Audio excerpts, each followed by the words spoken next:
बोलिए बाबा स्वामी महाराज की।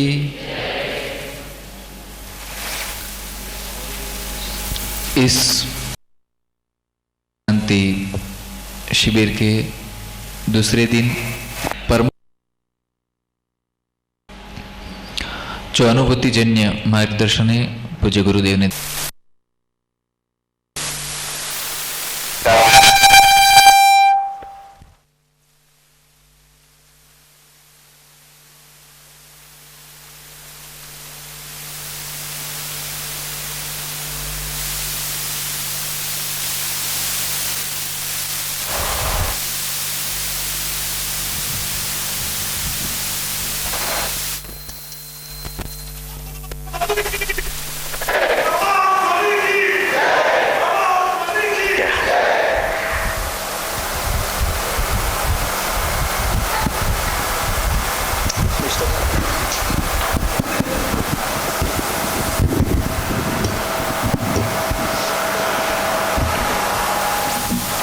सभी पुण्यात्माओं को मेरा नमस्कार।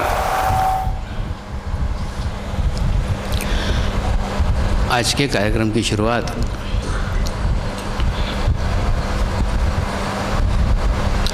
महाराष्ट्र के संत श्री रामदास स्वामी की कथा से कर रहे हैं। रामदास स्वामी महाराष्ट्र के एक बहुत बड़े संत थे।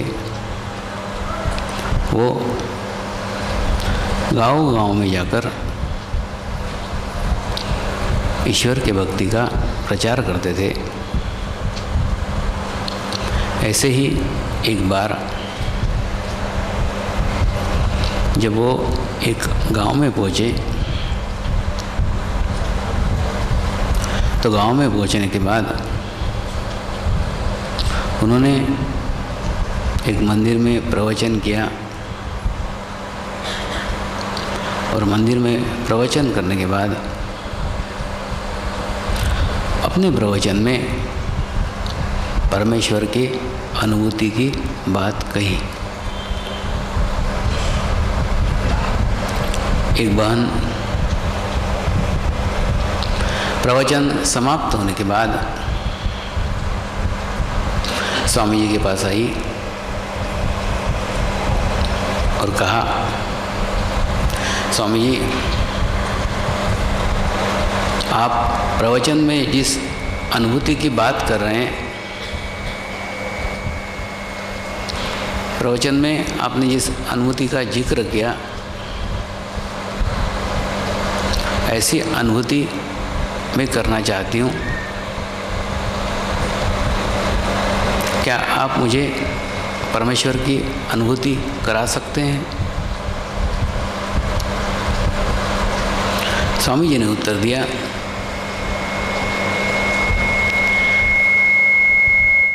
अवश्य करा सकता हूँ, लेकिन मैंने बहुत दिन से खीर नहीं खाई है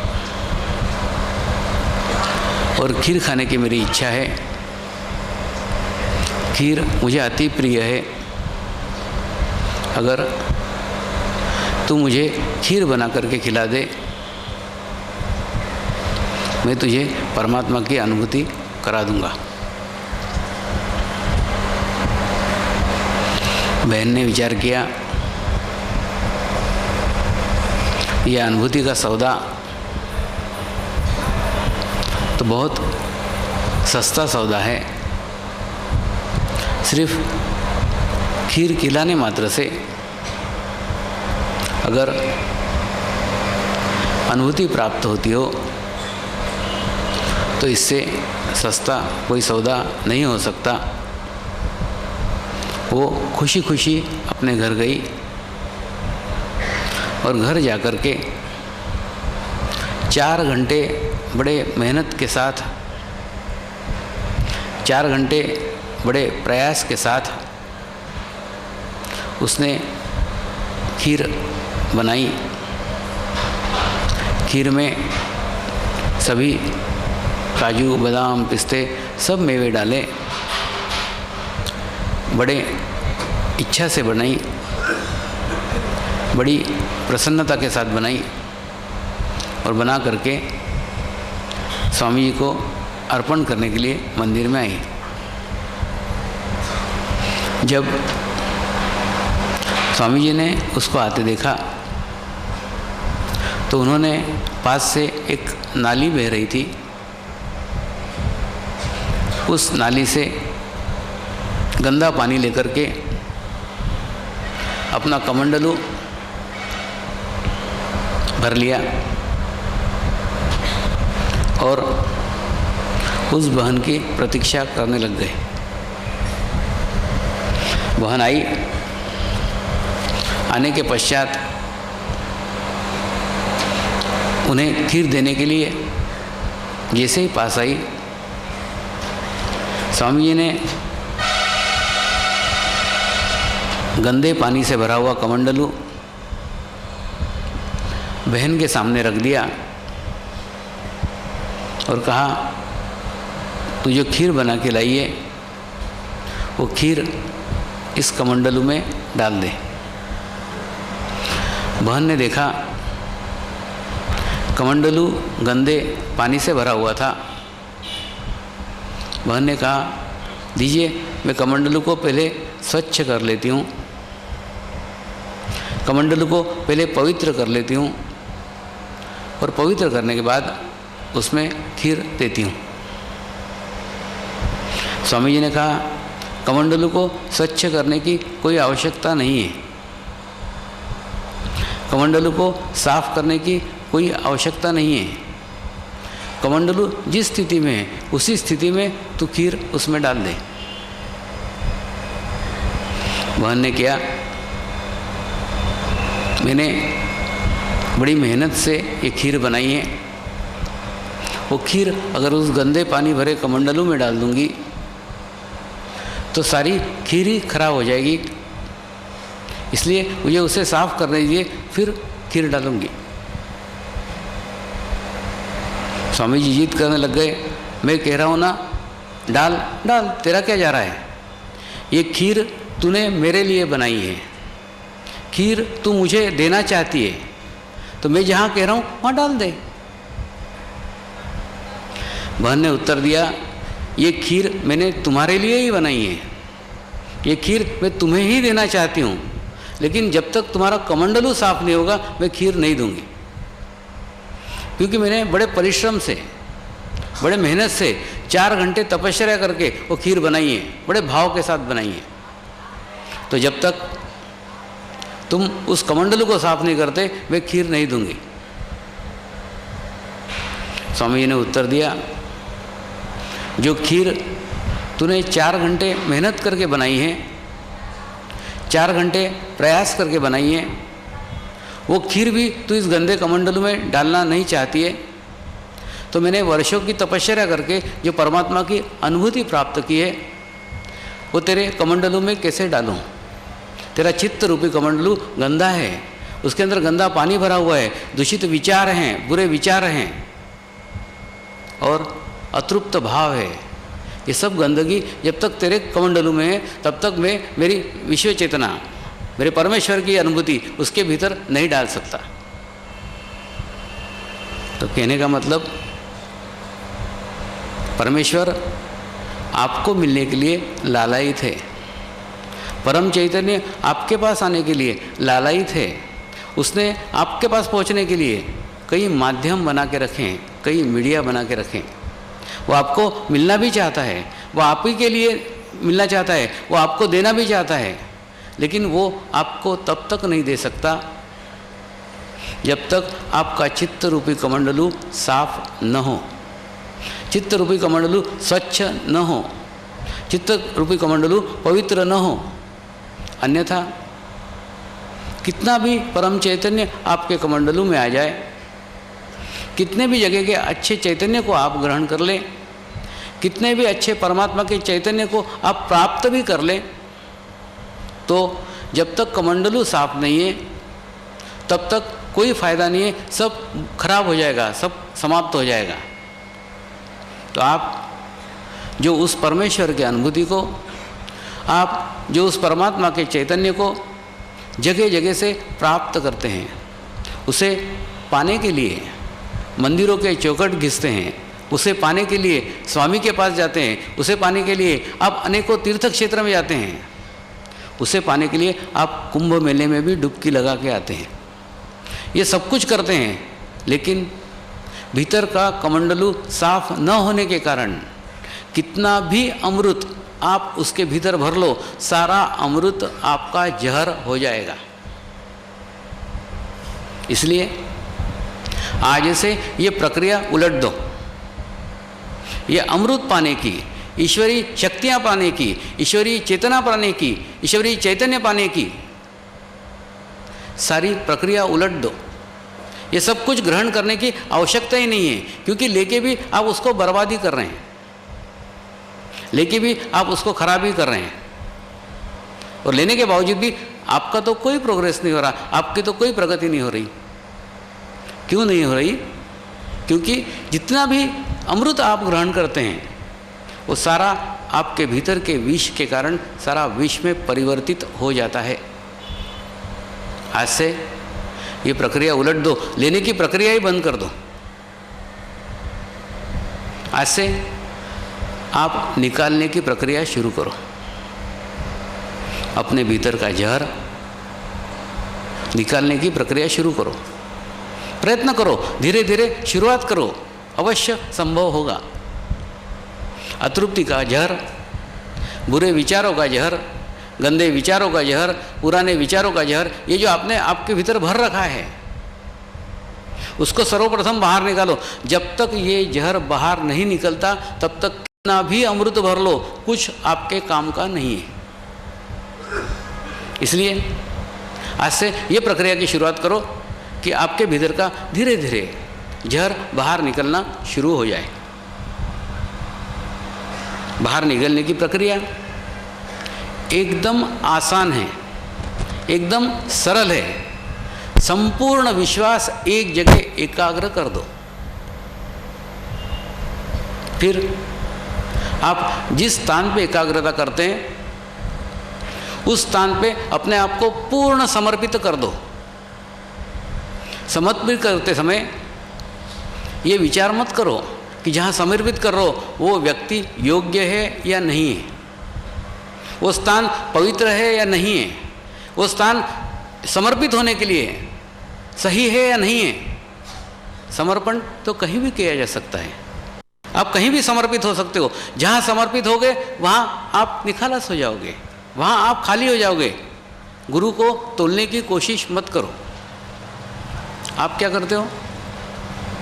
ये गुरु योग्य है या ये गुरु योग्य है, ये गुरु सुपात्र है क्या ये गुरु सुपात्र है, आप गुरु को तोलने में अपना जीवन व्यतीत कर देते हो।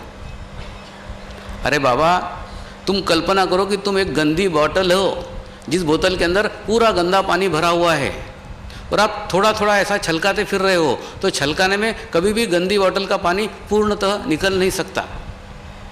उसके लिए आवश्यक है आप एक जगह समर्पित हो जाओ, एक जगह झुक जाओ, कहीं भी झुक जाओ।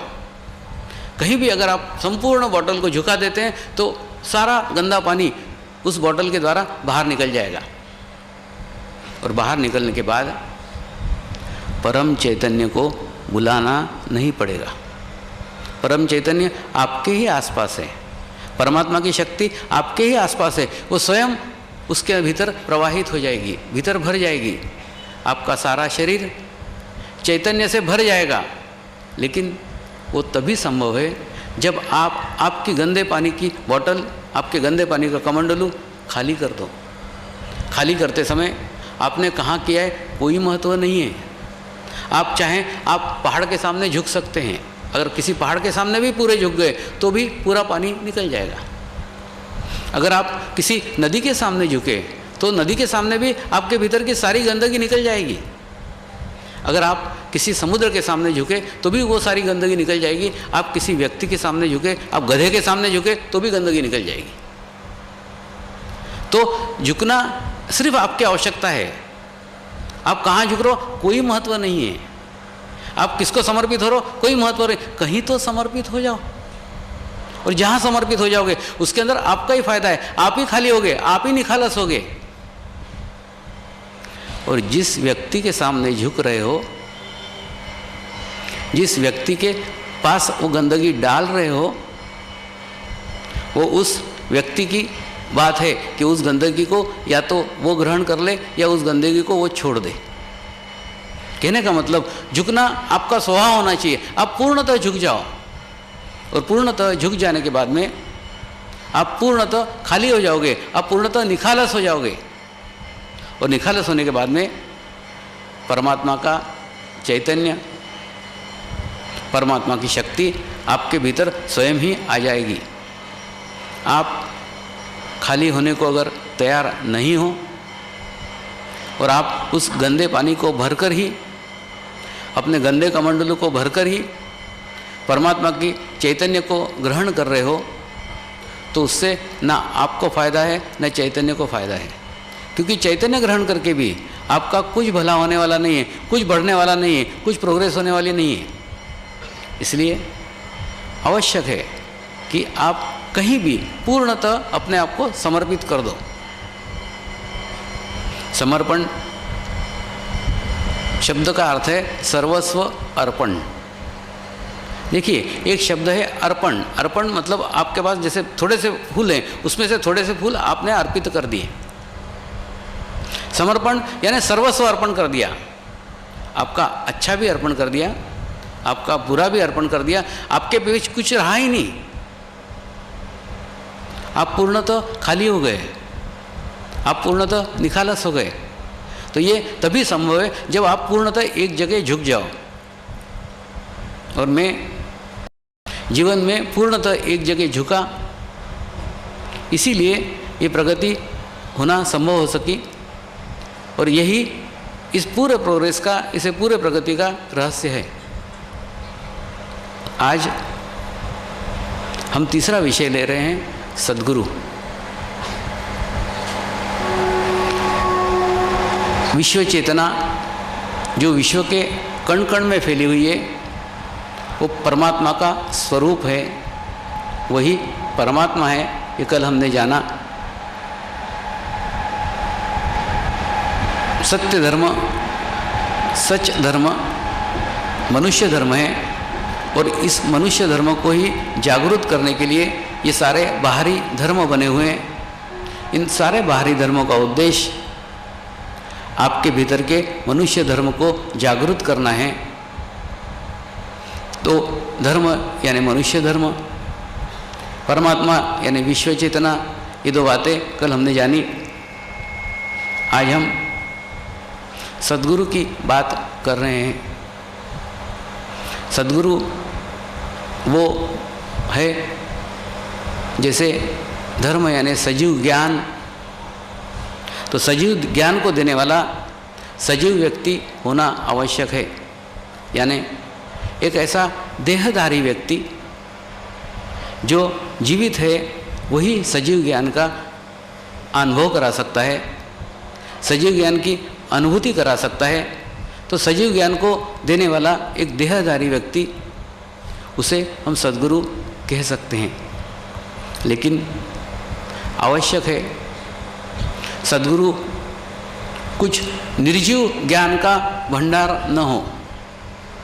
जिस प्रकार से एक म्यान में दो तलवारें नहीं रह सकती, ठीक उसी प्रकार से निर्जीव ज्ञान के साथ सजीव ज्ञान नहीं रह सकता। इसलिए एक ऐसा अनपढ़ गंवार व्यक्ति, जिस आदमी ने कभी जीवन में कोई पुस्तकें पढ़ी ही नहीं हो, जिसे निर्जीव ज्ञान का कोई अनुभव ही न हो, कोई निर्जीव ज्ञान का उसमें कुछ भंडार ही न हो, संपूर्ण खाली हो, वही व्यक्ति सजीव ज्ञान को भर सकता है, एकत्र कर सकता है। और ये एक अलग परिपाटी है, उस परिपाटी पे सजीव ज्ञान वाले ही चल सकते हैं। और वो व्यक्ति जब विश्व चेतना के साथ जुड़ जाए तो करुणा का सागर कहलाता है। उसके भीतर प्रत्येक मानव मात्र के लिए करुणा जागृत होती है। और जागृत होने के बाद में वही उस अधिक से अधिक गुरु कृपा को पात्र होता है। गुरु कृपा शब्दों में अभिव्यक्त नहीं की जा सकती, गुरु कृपा पुस्तकों में पढ़ी नहीं जा सकती।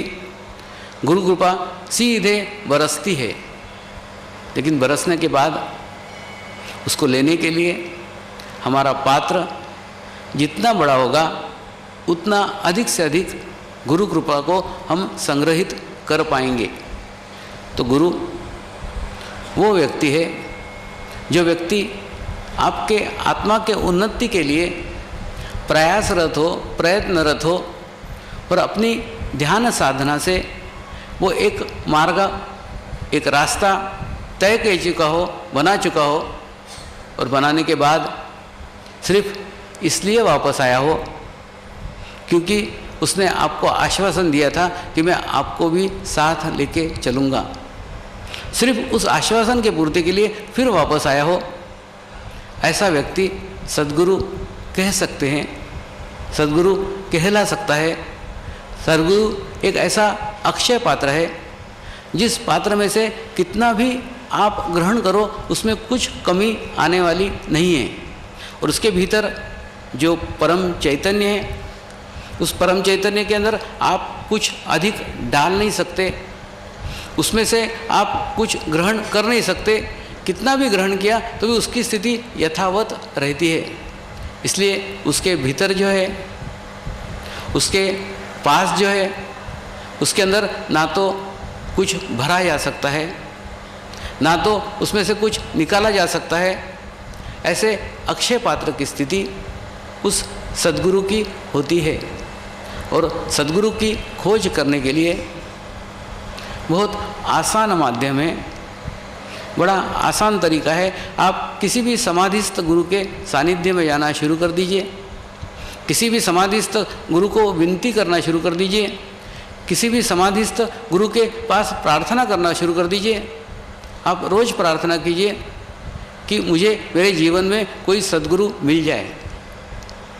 आपकी प्रार्थना अवश्य फलीभूत होगी। क्यों? क्योंकि वो सद्गुरु की सूक्ष्म शरीर, उस सद्गुरु की शक्तियाँ सदैव विद्यमान होती है। वो शक्तियाँ आपकी प्रार्थना को कबूल करेगी। आपके जीवन में एक सद्गुरु का आगमन होगा, आपके जीवन में एक सद्गुरु अवश्य आएंगे। वो किसी न किसी जीवंत सद्गुरु से आपका कनेक्शन, आपका संबंध स्थापित कर देगा। दूसरा, सद्गुरु आपको वो माध्यम है जो माध्यम सिर्फ निखालस है, खाली है, उसके भीतर कुछ नहीं है, ना उसकी कोई इच्छाएं हैं, उसकी ना कोई पूर्ति है। कहने मतलब आप उस माध्यम को, एक निखालस माध्यम को से आप ग्रहण कर सकते हैं, लेकिन वो स्वयं कुछ नहीं दे सकता। जैसे कल्पना कीजिए कि एक पानी की टंकी है, उस पानी की टंकी से एक पाइप लगा हुआ है, तो पाइप के भीतर पानी नहीं है, पानी टंकी के भीतर है, लेकिन पाइप उस टंकी से कनेक्टेड है, पाइप उस टंकी से जुड़ा हुआ है।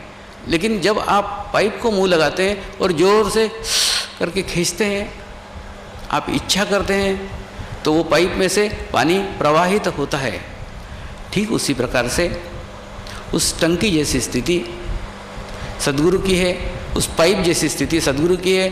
टंकी परमात्मा की शक्ति है, उसके माध्यम से हम प्राप्त कर सकते हैं, लेकिन उसके भीतर कुछ नहीं है। वो सामान्य शरीर है, साधारण शरीर है, लेकिन उस शरीर के माध्यम से हम विश्व चेतना को जुड़ सकते हैं, विश्व चेतना को ग्रहण कर सकते हैं। तो सद्गुरु एक ऐसा माध्यम है जिसके माध्यम से ये विश्व चेतना आप ग्रहण कर सकते हैं। दूसरा, सद्गुरु एक दूरबीन है। अब कल्पना कीजिए कि आप पहाड़ के ऊपर बैठे हुए हैं और सामने के पहाड़ पे एक व्यक्ति अपने दूरबीन से बता रहा है कि वहाँ पे एक मंदिर है, सुंदर सुंदर बगीचे हैं, सुंदर सुंदर वृक्ष है, वो वर्णन कर रहा है, लेकिन उसका वर्णन हमको सिर्फ सुनाई आ रहा है, हमको दिख नहीं रहा है। हमको इसलिए नहीं दिख रहा है क्योंकि वो इतने दूर की दृष्टि हमारी नहीं है, इतने दूर तक हम नहीं देख सकते हैं। इसलिए फिर उस दूरबीन का उपयोग अगर आप भी करते हैं तो उस दूरबीन के द्वारा आप दूर की भी वस्तु, वो सुंदर सुंदर पहाड़, वो सुंदर सुंदर मंदिर, वो सुंदर सुंदर बगीचे सब आप देख सकते हैं। क्यों? क्योंकि वो दूरबीन आपने लगा ली है। ठीक उसी प्रकार दूरबीन एक माध्यम है जिस माध्यम से दूर की वस्तु हमें पास दिखाई देती है। ठीक उसी प्रकार से सद्गुरु भी एक माध्यम है जिस माध्यम से आप विश्व चेतना के साथ जुड़ सकते हो, आपका संबंध उस विश्व चेतना के साथ हो सकता है। तो जिस प्रकार से दूरबीन के द्वारा एक दूर की वस्तु से भी आपका संबंध स्थापित हो सकता है, ठीक उसी प्रकार से सद्गुरु के माध्यम से भी आप जुड़ सकते हैं। दूसरा, आप कितने भी किसी समाधिस्थ गुरु के सानिध्य में रहे हो, अनेकों प्रकार के समाधिस्थ गुरुओं के सानिध्य रहने वाले अनेक अलग अलग साधक जब किसी जीवंत गुरु के सानिध्य में आते हैं, सानिध्य में आने के बाद उन्हें समाधिस्थ गुरुओं के दर्शन अवश्य हो ही जाते हैं। यह क्या कारण है? कारण यह है कि सद्गुरु कोई शरीर नहीं है। सद्गुरु एक शक्ति है, जो शक्ति कल भी थी, जो शक्ति आज भी है, वो शक्ति कल भी रहेगी। वो अविनाशी शक्ति है। जैसे भौतिक शास्त्र का नियम है कि भौतिक शास्त्र में कोई चीज़ नष्ट नहीं होती, परिवर्तित होती है। तो ये विश्व चेतना के माध्यम कैसे नष्ट हो सकते हैं? विश्व चेतना के माध्यम परिवर्तित हो सकते हैं। रूप परिवर्तित हो सकता है, रंग परिवर्तित हो सकता है, वेशभूषा परिवर्तित हो सकती है, लेकिन भीतर से बहने वाली शक्ति वो कभी भी परिवर्तित नहीं होती। वो एक जैसी है, समान है। वो हर युग में, हर समय एक ही शक्ति प्रवाहित होती थी। पहले भी वही थी, वही शक्ति आज है, वही शक्ति कल है। अगर आपको उसका अनुभव करना है तो किसी जीवंत गुरु के सानिध्य में आंख बंद करके बैठो। जैसे ही आप आंख बंद करके बैठोगे, आपको आपके समाधिस्थ गुरु के दर्शन हो जाएंगे। क्यों? ये आंख बड़ी धोखा है। ये आंख हमें वास्तुस्थिति से दूर कर देती है। इसलिए जो दिखने की प्रक्रिया है, वो जब हम आंख बंद करके बंद कर देते हैं तो आत्मा की आंख खुल जाती है। और आत्मा की आंख खुल जाने के बाद सत्य स्थिति, सत्य दर्शन आपको अवश्य घटित हो जाते हैं। सद्गुरु एक आईना है। उस आईने में उसका खुद का कोई अस्तित्व नहीं है। आप लाल मुंह करके आए, आपको लाल मुंह दिखेगा। आप काला रंग लगा के आए, आपका मुंह काला दिखेगा। आप हरा रंग लगा के आए, आपका मुंह हरा दिखेगा।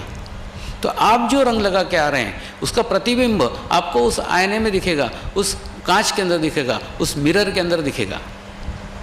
उस मिरर का खुद का कोई अस्तित्व ही नहीं है। आप जो लेके आएंगे वो दिखेगा।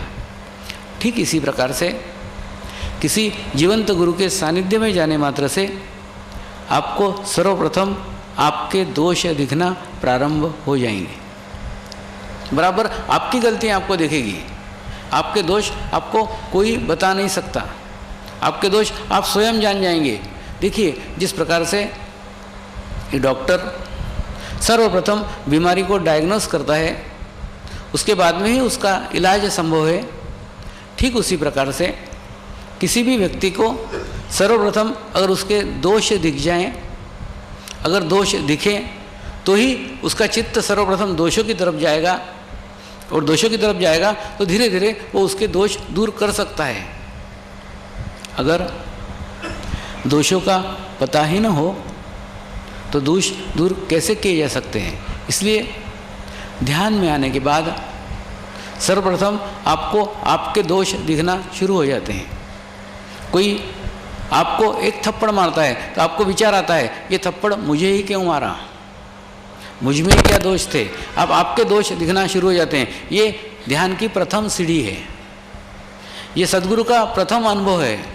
उसकी अनुभूति होने के बाद सर्वप्रथम आपको आपके दोष दिखना शुरू हो जाते हैं। और दोष दिखने के बाद धीरे धीरे वो दोष दूर होना शुरू हो जाते हैं। लेकिन सर्वप्रथम वो दिखना आवश्यक है।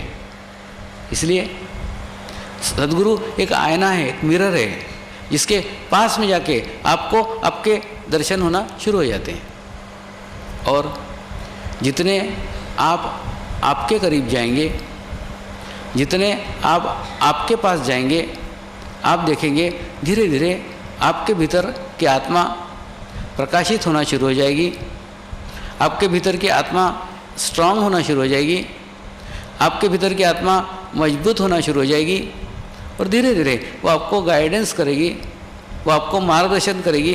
तो सद्गुरु वो है जो आपको आपका ही गुरु बना दे, और फिर वो आपके अच्छे समय में, फिर वो आपके बुरे समय में आपको बराबर मार्गदर्शन करती रहेगी। इसलिए सद्गुरु का कार्य सिर्फ आपके आत्मा को स्ट्रांग करना है, सद्गुरु का कार्य आपके आत्मा को मजबूत करना है, ताकि वो आत्मा मजबूत होने के बाद वो आपको सलाह दे सके, वो आपको सूचना दे सके। तो ये बराबर देती है, आप माने या न माने वो अलग बात है, लेकिन बराबर आत्मा आपको सचेत करती है, आपको सूचना देती है। जैसे कभी कभी जीवन में कोई कार्य करने के लिए जब हम तत्पर होते हैं, हमारी आत्मा अंदर से संकेत देती है ये कार्य करना उचित नहीं है, इसे मत करिए। लेकिन उस आत्मा की राय को हम दरकिनार करके बाजू में रख के मित्रों के दबाव के कारण, रिश्तेदारों के दबाव के कारण उस कार्य को करते ही हैं। और जब वो कार्य करने के बाद उस कार्य के दुष्परिणाम आते हैं, और दुष्परिणाम आने के बाद सारे मित्र, सारे रिश्तेदार आपके पास से भाग जाते हैं, फिर रह जाते हैं सिर्फ आप और आपकी आत्मा। और आत्मा भीतर से फिर आपको कचोटती रहती है कि मैंने तेरे को ये कार्य करने के लिए मना किया था, फिर भी तूने ये कार्य किया, मैंने तेरे को कार्य करने को मना किया था, फिर भी तूने ये कार्य किया।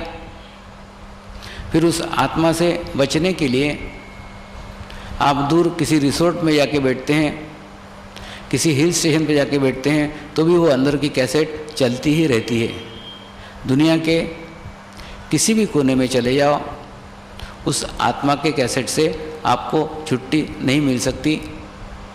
इसलिए दुनिया में किसी से मत डरो, सिर्फ आपके आत्मा से डरो, क्योंकि वो जो सलाह दे रही है वो आपके भले के लिए है। ध्यान करने के बाद आपके अंदर यह आत्मविश्वास आ जाता है कि आप मित्रों को कह सकते हैं, आप रिश्तेदारों को कह सकते हैं, मेरी आत्मा इस कार्य को करने के लिए गंवारा नहीं करती, इसलिए इस कार्य को मैं नहीं करूँगा या इस कार्य को मैं नहीं करूँगी।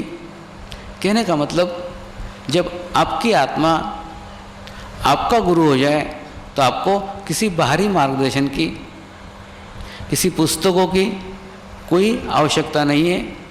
फिर क्या करना चाहिए, क्या नहीं करना चाहिए, इसका समग्र ज्ञान आपको आपके भीतर से ही मिलना शुरू हो जाता है।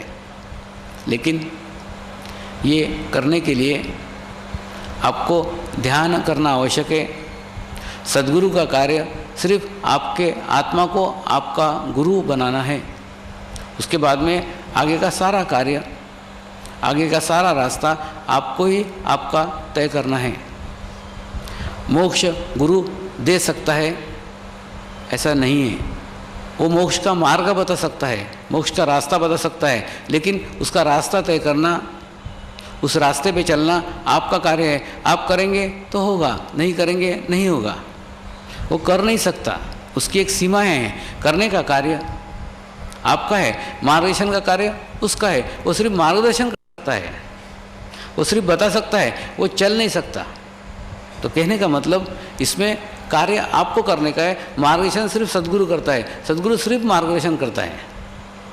लेकिन होना न होना, करना न करना, ये सब कुछ आपके ऊपर निर्भर है। अपने जीवन काल में अगर आपको कोई सद्गुरु मिल जाए, उस सद्गुरु की सलाह आप माने और मानने के बाद में आप आपके आध्यात्मिक स्थिति तक पहुँचे, ये बड़ी भाग्य की बात है। ये सब कुछ बातें एक साथ संभव होना बड़ी कठिन है। साधारणतः सद्गुरु का देह उस मार्ग में बाधक है। सद्गुरु का देह के कारण हम उसको मान नहीं सकते। क्यों नहीं मान सकते? क्योंकि हमारी विचार, हमारे संस्कार, हमारे सजीव को मानने के लिए तैयार नहीं है। हमारा कंसेप्ट, हमारी भावनाएं निर्जीव है। हम निर्जीव को मानने को तैयार है। हम राह देखते हैं, मरने के बाद में उसकी मूर्ति बनाएंगे, उसकी पूजा करेंगे, उसका सब कुछ करेंगे, लेकिन जीवंत गुरु को मानने के लिए तैयार नहीं है। मनुष्य का अहंकार मनुष्य के आड़े आता है। वो किसी जीवंत व्यक्ति को जीवंत व्यक्ति के सामने झुकने नहीं देता है, और जब मृत गुरु के सामने झुकता है, मृत गुरु उसको अहंकार की चेतावनी नहीं दे सकता, उसको अहंकार के संकेत नहीं दे सकता। जीवंत गुरु ही उस अहंकार को पहचान सकता है। जीवंत गुरु ही अहंकार को जान सकता है, अहंकार को दूर करने के मार्ग, दूर करने के रास्ते बता सकता है। मेरे भी जीवन में जब मेरे गुरु ने कुछ जैन साधुओं के पास मुझे ध्यान करने के लिए भेजा, तो सारे नग्न थे। 45 साधुओं का समूह था, सब नग्न रहते थे। उसके बीच में मैं ही एक ऐसा व्यक्ति था जो कपड़े पहने हुए रहता था, लेकिन उनकी नग्नता मेरे आड़े नहीं आई, क्योंकि मैं उनसे ग्रहण करने गया था, मैं उनसे सीखने गया था। वो कैसे रहते हैं, क्या पहनते हैं, उसके तरफ मेरा कोई ध्यान नहीं था। मेरा सारा ध्यान उनके चेतना की तरफ था, उनके चैतन्य की तरफ था, उनके वाइब्रेशंस की तरफ था। उन्होंने मुझे सिखाया था कि जिस मार्ग पे चल रहे हो, जिस रास्ते के ऊपर चल रहे हो, उस रास्ते पे चलने के बाद कुछ सालों के बाद तुमको शक्तियाँ प्राप्त होंगी, और शक्तियाँ प्राप्त होने के बाद जब वो शक्तियों का प्रयोग करोगे, तो कोई भी प्रयोग करते हैं तो क्रियाएं घटित होती है, और जब क्रियाएं घटित होती है तो राइट साइड प्रभावित होती है, और जब राइट साइड प्रभावित होती है तो राइट साइड का प्रभाव के कारण अहंकार की निर्मिति होती है। तो अहंकार कैसे आ सकता है, आने के बाद उसे कैसे पहचाना जा सकता है, और पहचानने के बाद में उसको शरीर से बाहर निकाल करके कैसे समाप्त किया जा सकता है, ये सब कुछ मुझे उन जैन साधुओं ने सिखाया। इसलिए 6 महीने ध्यान करता था, 6 महीने शिविर करता था, और शिविर करने के बाद जो अहंकार का प्रभाव मालूम पड़ता था तो तुरंत शिविर बंद करके ध्यान करने चला जाता था। तो अहंकार मनुष्य की राइट साइड की प्रक्रिया के कारण निर्मित होता है। ये बड़े बड़े पोस्ट के लोग इस अहंकार के कारण ही प्रभावित होते हैं, और उन्हें सबसे ज़्यादा अधिक जीवित गुरु की आवश्यकता है, और वो अहंकार के कारण उसी जीवित गुरु को नकारते हैं, क्योंकि जीवित गुरु ही उनको अहंकार को बता सकता है, अहंकार को समझा सकता है, मृत गुरु नहीं, समाधिस्थ गुरु नहीं। जब गत वर्ष मैं लंदन गया था, वहाँ पे एक हनी नाम की डांसर थी जो सारे यूरोप में अपने नृत्य के कार्यक्रम देती थी। नृत्य के उसके सब जगह केंद्र चलते थे। जब वो शिविर में आई तो उसने पूछा, स्वामी जी मेरा 600 लड़कियों का ग्रुप है, मैं 600 लड़कियों को डांस सिखाती हूँ, मैं आपका ध्यान उस 600 लड़कियों को सिखाना चाहती हूँ। उसे मैंने उत्तर दिया, उन 600 लड़कियों को सिखाने के पहले तू पहले स्वयं तो सीख ले, अभी तो तेरे को ही इसकी आवश्यकता है। तो ऐसे उत्तर की उसे अपेक्षा नहीं थी। उसको लगा मेरे 600 लड़कियों के ग्रुप के कारण स्वामी जी प्रभावित हो जाएंगे, लेकिन मैं जानता था ये उसने सिर्फ अहंकार के वश से बताया है। तो जब मैंने उसको कहा तो स्वयं खुद पहले सीख ले, उसके बाद में उन्हें सिखा। बाद में उसको खुद ने उसने अपनी स्थिति निर्माण की और धीरे धीरे बाद में वो सब लड़कियों को सिखा रही है।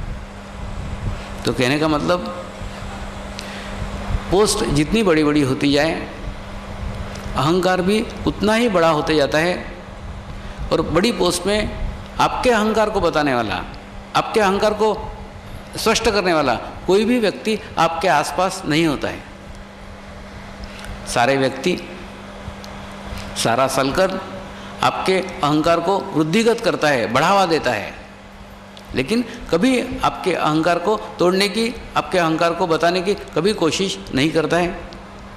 इसलिए आवश्यक है एक ऐसा जीवंत गुरु का सानिध्य आपको प्राप्त हो जो आपके अहंकार को बता सके।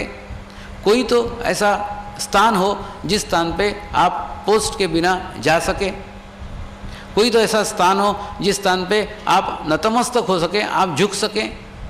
और झुकने की प्रक्रिया ही अहंकार को कम करने की प्रक्रिया है। ये एक ही स्थान है, वो है सद्गुरु। सद्गुरु के स्थान पे आप झुक सकते हैं, आपके अहंकार को कम कर सकते हैं। जिस प्रकार एक प्रेशर कुकर है, प्रेशर कुकर में भी एक वॉल रखने की आवश्यकता है। अगर वॉल नहीं होगा तो प्रेशर कुकर का बस्ट होने का चांसेस अधिक हो जाता है। ठीक उसी प्रकार से अहंकार के कारण भी आपकी सूर्य नाड़ी प्रभावित हो सकती है। अहंकार के कारण भी सूर्य नाड़ी के दोष आपके भीतर आ सकते हैं। इसलिए एक जीवंत गुरु ही एक ऐसा स्थान है जो आपको इस मार्ग से बता सकता है कहाँ कहाँ क्या गलती हो रही है। दूसरा, जीवंत गुरु को पहचानना बड़ा कठिन है।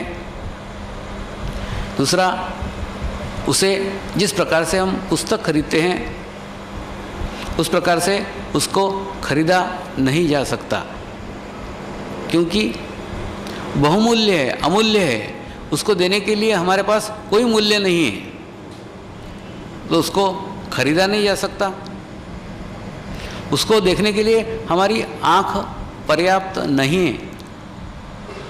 उसकी चेतना, उसका आभामंडल, उसका ओरा हम देख नहीं सकते, इसलिए आँखें भी उसके लिए पर्याप्त नहीं है। हमारे कान उसके शब्दों को सही अर्थ में समझ नहीं सकते।